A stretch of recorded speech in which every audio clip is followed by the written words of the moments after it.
Ang pupunta natin ngayon ay ang isa sa mga program na binibigay ng The Constantinos Farm. Ito yung Rabbit Tree. Rabbit Tree is one of the program ng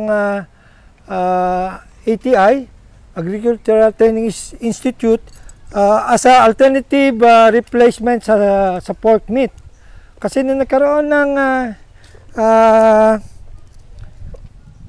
African swine fever, ito yung alternative na binigay. Ito, kung makikita nyo, ito ay full program para sa rabbit tree.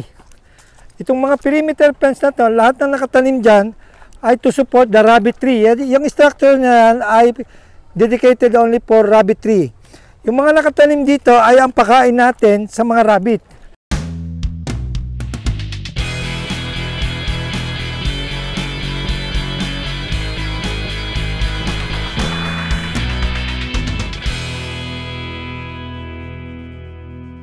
Available na po ang agribusiness merch sa Shopee. Ang link nasa description box.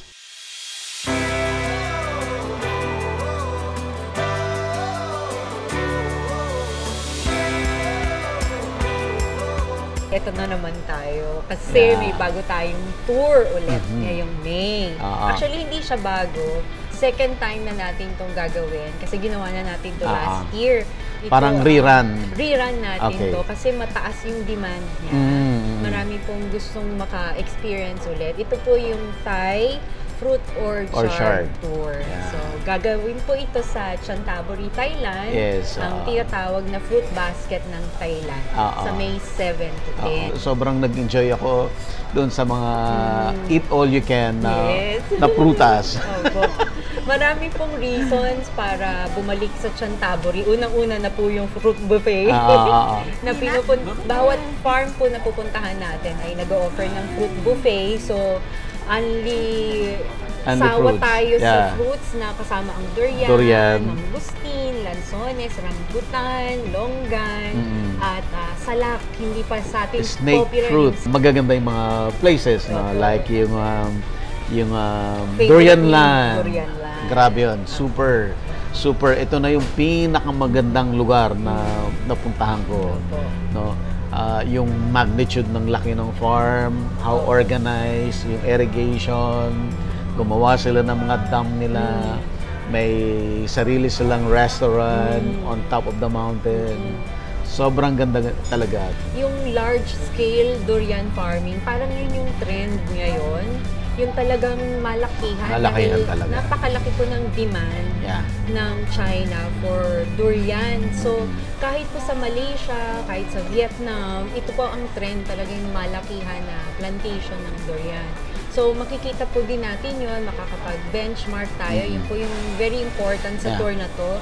Kasi may premium pagka-organic ka talaga. Ibang presyo talaga. Multiply siya 5 times or even higher pagka-organic siya. So, it's something to look into para dun sa mga farmers natin dito sa Philippines. Kasama na po dyan yung beekeeping. Kasi para maging organic siya. So, kumusta ma'am? Ano yung update doon sa export? Kaya ba ng Pilipinas pasukin ng export? Doon nag-start na tayo, but masyado pa rin maliit, no? Kulang. Parang more than 80% pa yung kakulangan natin sa supply. Doon sa binibigay sa ating opportunity ng China. Ano yung best varieties ngayon na kailangang itanim? Ano yung inihingi ng market? Gagawin po natin ulit, sir, yung favorite mo na lahat ng variety. Titikman natin. And then sabi niya, 20 varieties. 20 varieties. Hindi na muna natin sasabihin alin yung pinakamasarap. Para hulaan nila. Hulaan na lang. Alin yung pinakamahal. Pwede niyo po kaming i-message sa Facebook page namin, Inspired Learning Tours. Yun po ang pinakamabilis na paraan para makontak po kami. Sana po kontakin niyo na po kami agad kasi konti na lang po yung slots. Paubos na rin po siya para makasama po kayo dito sa susunod nating tour. Sana po makasama kayo habang may available slots pa. Kontakin niyo na po kami.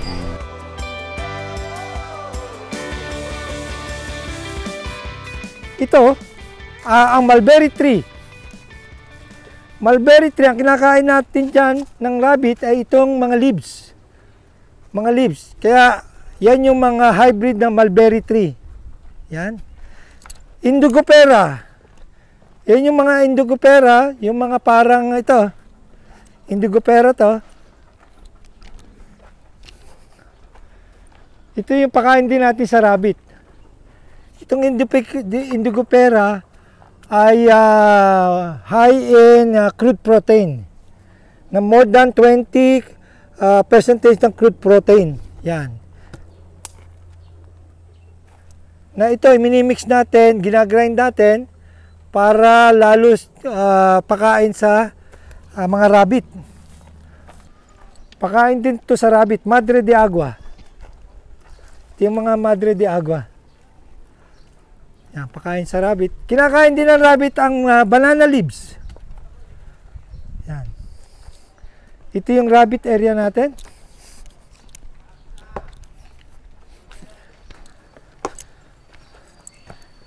Ang ang structure ng rabbit ay very ideal kasi ang rabbit required a good ventilation area. Kaya kailangan ay passing through ang hangin, ano?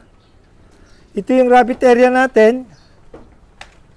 Ito yung mga, kung makikita nyo, ang rabbit, ang ating inaalagaan dito ay 2 types of breed.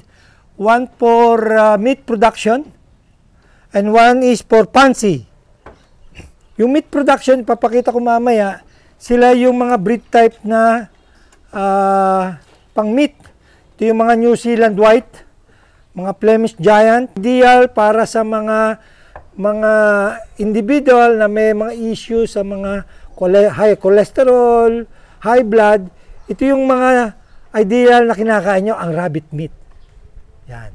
Kasi sila ay walang kagaya ng taba, yung fat. It's a white meat sila. Okay?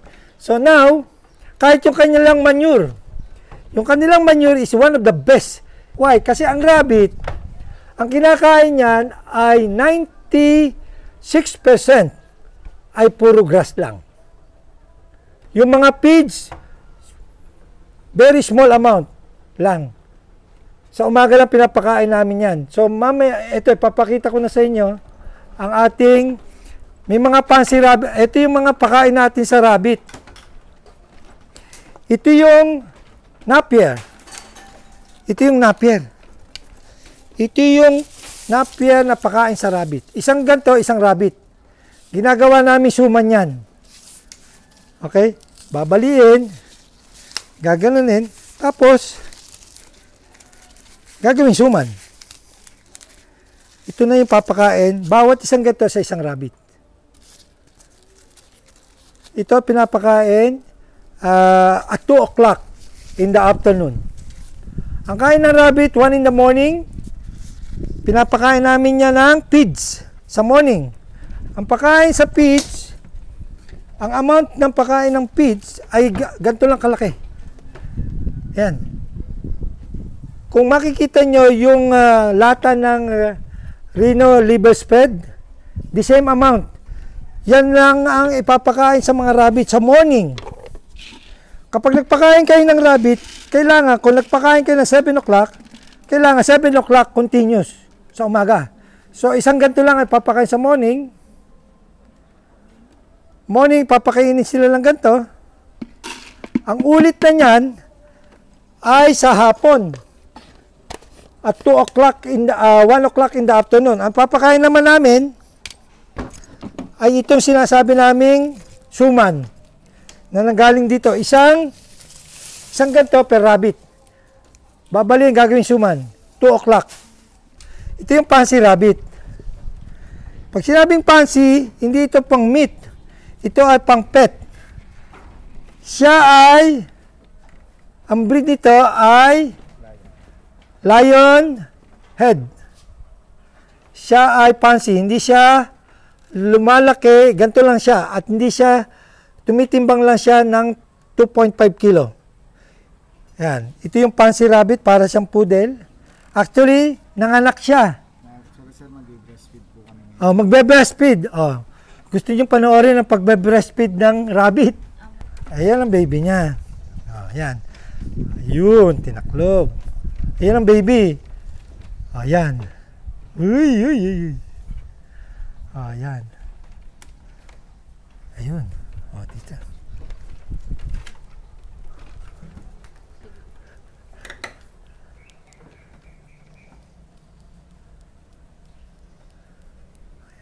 Ang ating mga scholar are trained to handle such kind of procedure. Kailangan kasi every 4 hours nakakadede ang rabbit. Yung kit. Ang tawag sa baby rabbit ay kit. Na kailangan siya ay makadede continuously within 7 days. Kasi pag hindi siya nakadede ng enough, madidehydrate siya at magre-result ng mortality. Kung makikita nyo, ang baby rabbit ay nakapikit pa. After 7 days or 10 days, magmumulat na yan. Yan ang tatay. Sila yung blue. Yan. Gusto nilang hinihimas. So, nakuha niya, malakas ang bloodline ni blue, kaya ang anak ay nakuha sa kanya. Ayan. Ito yung mga pansy. Ito naman yung pang meat production. Ito yung ginagawang karne. Yan. Ito ang New Zealand White. New Zealand White for meat production. O, dito may lagay. Ito ang New Zealand White. Na there are 2 types of New Zealand White. Isa yung olive eye. Olive eye, black na black. Okay. Pag sinabing meat production, kailangan magtimbang siya ng more than at least 2 kilo bago siya karnihin. Oh, ito naman, New Zealand White, pero cherry red eye. Ayan. Tignan mo, oh. Pula, itim. Pero pareho silang New Zealand White. Oh, anong kakaibahan nito? Ang New Zealand with the red eye, ang ginagawa, pag nag-anak ito, yung 1 month old, yun ang ginagawa sa mga experiment for pharmaceutical company. Imbis na guinea pig, yun naman ang pinag-aaralan. Okay? So, multi-purpose ang use nito. For meat production, pag nag-anak, sila ay pwedeng gamitin sa medical research. Okay? Ang rabbit, 6 months lang, pwede nang i-breed. 6 months.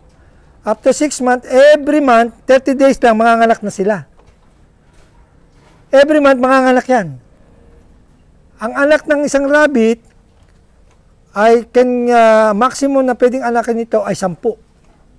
So you could imagine na ang rabbit ay talagang madaling dumami. Yan. At ang rabbit din, pinepedicure. Yung kanilang mga kuko mahaba, kaya pinepedicure yan. Ito. Lalo na pag bagong may mga anak. Kasi pag natapakan niya yung anak, may injured yung anak. Kaya pinepedicure yan. Pag gantong kalago ang buhok, ginugupitan din niya parang poodle. Yan. Yan ang anak ni Blue doon sa isang nanay. Yan. Anak din to. Lion loop din to. Iba lang ang may main blood siya. Yung kanyang feather, from brown, yung dulo nagiging puti. Yan. So ito ay maganda sa mga bata, kahit sa matanda, kasi gusto nila yung hinahaplos na ganyan. Rabbit is not is not a rodent. Wala silang, yung pag nakagat ka ng rabbit, wala silang rabies. Okay, hindi sila carrier ng mga rabies. At saka hindi sila pinapaliguan. Kasi para silang mga pusa na they do self-cleaning. Ang rabbit kasi 6 months.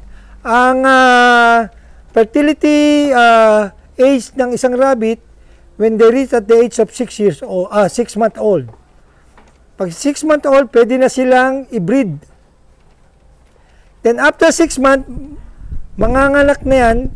Pag binreed nyo, Successful breeding, kailangan 3 hit. Ibig sabihin, i-stud ng barako, ang successful stud, nahihimatay ang parehong rabbit. And then, pag na-hit na yun, you wait only 30 days, manganganak na. Every month, manganganak ang rabbit. Ang kanilang meron lang 1 month period ng rest. Kaya every 70 days, pwede nang manganak ang rabbit. When it comes to small ruminant, which is the goat, ito yung grazing area nila. Ang grazing area, dito inilalagay ang mga goat pag 9 o'clock in the morning. Why 9 o'clock? Kasi pag 9 o'clock, wala nang mga hamog ang grazing area. Now, during the summer season, wala tayong challenge sa mga hamog dahil dry ang area. Pero why 9 o'clock? Para to allow our scholar and technician to clean the area. So now we will be going to goat house. Okay, scholar. On your mark. Okay, position on your individual kidding pen. So dito sa kidding pen 1. Okay, if you see kidding pen 1, scholar, Roger and Jo Marie. Ang inyong ito. Ang kanilang goat ay bago nanganak yan sila ay nanganak ng January 10. Nanganak siya ng 2. Okay. Hawak. Ang anak niya ay F1.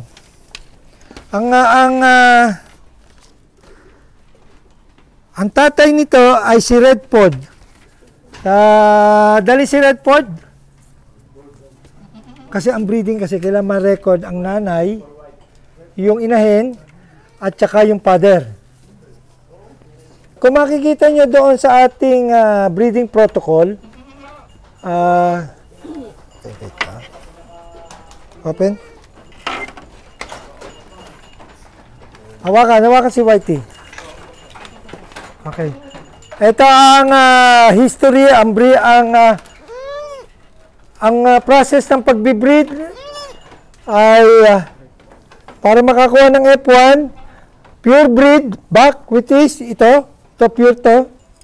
Ito yung barako. Ang kanyang nilahian ay yung native, kaya nag-produce siya ng F1. Ito yung F1. Tatay, nanay, pure native, produce F1. Kailan ito pinanganak? January 10. Now is January, February, March, 2 months old. Okay, 2 months old. Janelle, ilabas mo yung iyong bisiro para makita nyo ang difference ng mga binibreed dito. Kailan pinanganak yan?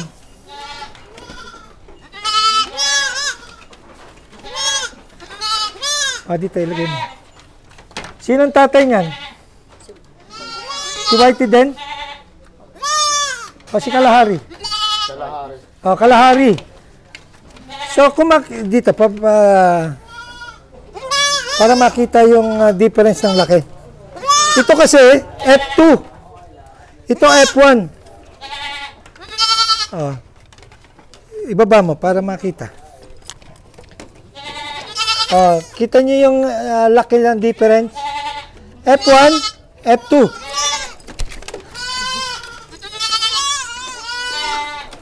Magkasunod lang yan. Ito ay F2, ito ay F1. Now, yung F3, si Kuntil, labas. Dito, pakawalan nyo dito para makita yung difference. So, makikita nyo kung ang kakaiba ng F1, F2, palaki ng palaki. Di ba? Mas bata ito, ha? Ito pinanganak ng February 21. Ito, February 21. Ito, January 10. Ito, pangalawa ay after 7 days. Oh. So, kung makikita nyo ang difference ng size. Yan. Makikita nyo yung difference ng size nila. Yan yung mga breeding kung paano natin ini-improve yung kanilang bloodline. And then, dito naman yung mga medicine cabinet nila. Na ito yung mga binibigay natin. Kaya tinuruan natin sila kung paano mag-inject in the right way. In giving antibiotic, vitamins, at saka yung pagdi-deworm. Nagdi-deworm sila para matanggal yung mga internal parasite. Nagbibigay din tayo ng tiki-tiki sa mga bagong anak. Binibigyan yan. 7 days. Pagka-anak, after 3 days, binibigyan na ng tiki-tiki. For 7 days. Continue 7 days. Para mag-improve lalo yung kanilang immune system. So, ito yung mga quality ng mga different types of forage na kinukuha nila, air dry. Ito yung star grass. Star grass. Yan. Okay. Now, part of their graduation program is part 2. Kanina, yung part 1, in the morning, we held yung kanilang graduation parade, giving of awards. Now, part 2 na tayo. It's a celebration Thanksgiving party. Ang ating mga scholar ang nag-prepare ng kanilang mga handa. Sila ay allowed na sila to have a social gathering. Lahat ng farm rules are being revoked.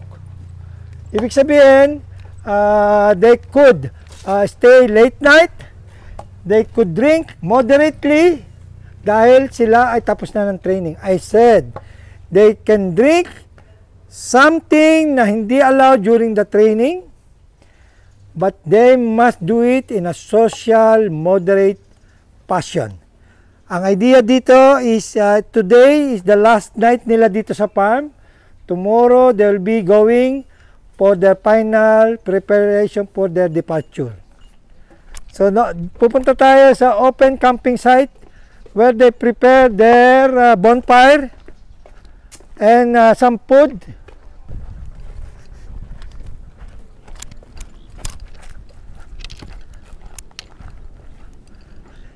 May creek yan, papaganon. Ang tubig dyan, dumadaan papaganyan. So kung makikita mo, ang waterfalls ay dry na ngayon. All scholar, proceed to camping area. On the way, sir, on the way.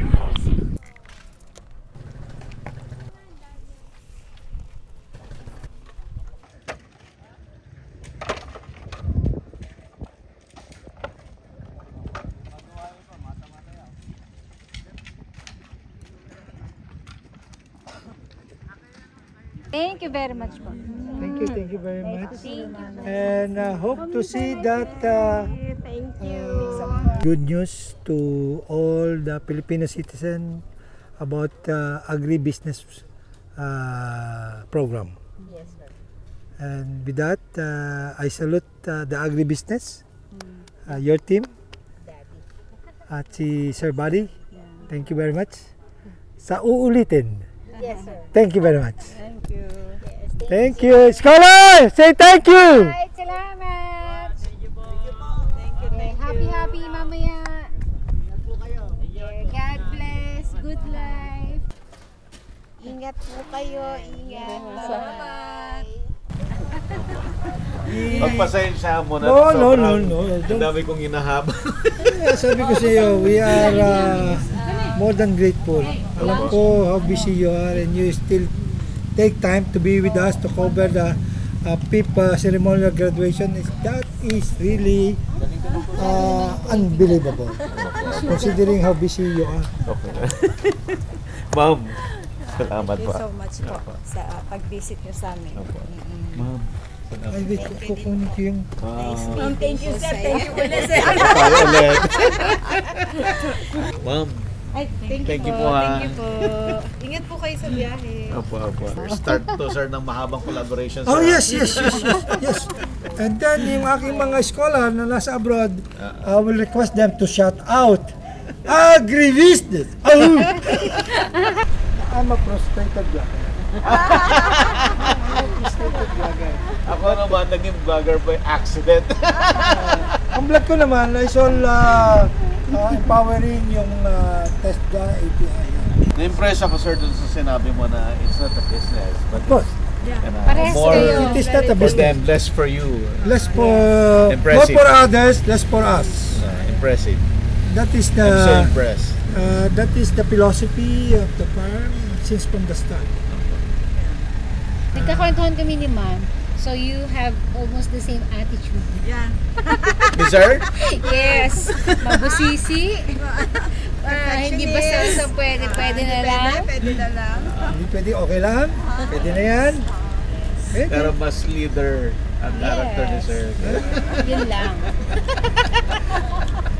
I mean, sabi ko nga sa ganitong program, we need to show some kind of firmness. Otherwise, you will lose yung... Kasi they are coming from different cultural background. You have to see where you are fitting. At the same time, you must exercise yung binigay sa yung mandate ng TESDA to lead and empower. The moment na wala yun, then it's very difficult to put them in to keep them in a circle. In the circle where paglabas nila, they are different person for a better objective. Sige pa. Sir, maraming salamat. Ingat po kayo. At Ma'am, alam ingat po- din po kayo. Ma'am, Sige po. Ingat po salamat. kayo. Salamat. Talaga sobrang touch. Ang keso. Ano po ako mag-birth? Sila sa Quezon. Ano ko sa Quezon po? Hindi ko alam kung paano ko yung makakapasok. 3 o'clock. Pero buti na lang. Kaya pala, yun ang sinasabi ni Tito John. Please, cannot be there, as ma'am, to deliver my message, personal message. Ako ba ni Sophia yung number ni ma'am? Contact details. Ayan, sige. Ma'am, hindi kita tatantanan. Yung picture sa Kailangan Kinas. ma-feature ka. Oo. Kasi kumuha rin ako ng ensito sa kanila. Sa poultry. Poultry rin ako kumuha ng ensito sa kanila. Mama, schedule natin ha. Yan, oo. God bless!